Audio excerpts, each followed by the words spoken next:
చంద్రబాబు నాయుడు గారు మీరు ఢిల్లీ వెళ్ళి ఫోటోలు తీసుకొని మోదీ గారు పక్కన కూర్చున్నారని న్యూస్లో రావడం కాదు. దేవుడు మీకు ఇచ్చిన అవకాశాన్ని మీరు కోల్పోకండి. 95, 96, 97 3 శాంతి సభల్లో హైదరాబాద్లో నా పక్కన మీరు కూర్చున్నప్పుడు ఏం చెప్పారు?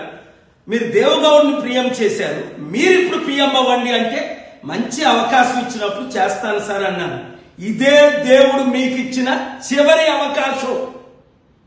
లైఫ్ లో మళ్ళా మీకు ఒక అవకాశం రాదు. మీరు ప్రధానమంత్రి అయి స్పెషల్ స్టేటస్ ఆంధ్రాకి తీసుకొచ్చి ఇండియన్ ఎకానమీని డబుల్ చేసి అద్భుతంగా అప్పులు తీర్చి అభివృద్ధి చేయాలి అంటే ఇండియా కూటమి ఇచ్చిన అవకాశాన్ని ప్రధానమంత్రిగా తీసుకోండి. నితీష్ కుమార్కు 2.5 years ఇవ్వండి.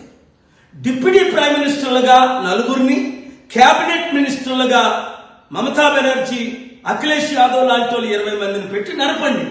లేదా మీకు మోదీ గారు ఇప్పుడు ప్రధానమంత్రి ఇచ్చి మిమ్మల్ని ప్రధానమంత్రి చేస్తే మీరు అడుక్కోవసం లేదు. మాకు 3 మినిస్టర్లు ఇవ్వండి, 5 మినిస్టర్లు ఇవ్వండి.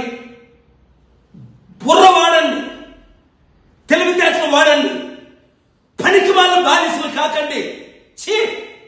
ఇదా ఒక బ్రతుకు? అంబేద్కర్ ఎడంకాలతో తన్నాడు మినిస్టర్ పదవిని. మీరు వెళ్ళి మినిస్టర్ ఇవ్వండి అయ్యా అయ్యా అని అడుక్కుంటాడు. జైలుకి వెళ్ళారనా? మీరు ప్రధానమంత్రి అయితే మళ్ళీ మిమ్మల్ని ఎవరు జైల్లో పెడతాడు? ఇక్కడున్న కేజ్రీవాల్ లాంటి వాళ్ళందరూ బయటకు రారా?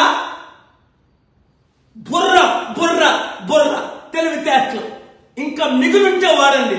ఇక్కడ ఎవరినైనా మీరు ముఖ్యమంత్రి చేయొచ్చు. ఈ అవకాశాన్ని వదులుకోకండి. మరో అవకాశం మీకు రాదు. చరిత్రలో మీరు హీరో అవ్వండి, లేదా మీరు జీరోగా నిలిచిపోతారు. ఎంతమంది జగన్ లాంటి వాళ్ళు, నవీన్ పట్నాయక్ లాంటి వాళ్ళు, లాలూ ప్రసాద్ ఎవరైతే ఇండైరెక్ట్ గా డైరెక్ట్ గా మోదీకి సపోర్ట్ ఇచ్చారో 10లో 10 మంది ఈ రోజు జీరోలు అయ్యారు. గమనించండి. ఎన్టీ రామారావు గారు బ్రతుకుంటే ఈ అవకాశాన్ని వదులుకోరు.